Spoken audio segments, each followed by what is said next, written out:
So these are Python 2D and 3D arrays. So let's take an example. A is do, re, mi, fa, sol, la, ti, do.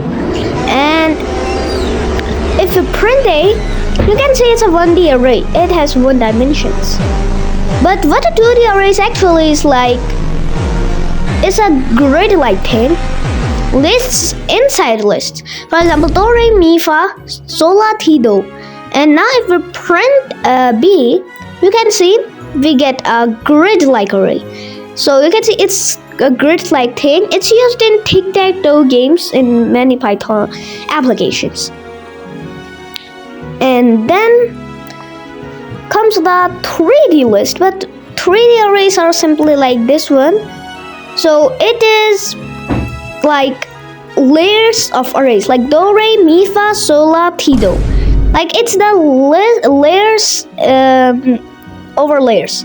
It's technically just a list of 2D arrays. And if we run it, if we print it, you can see it's something like layers over layers over layers. So that is it.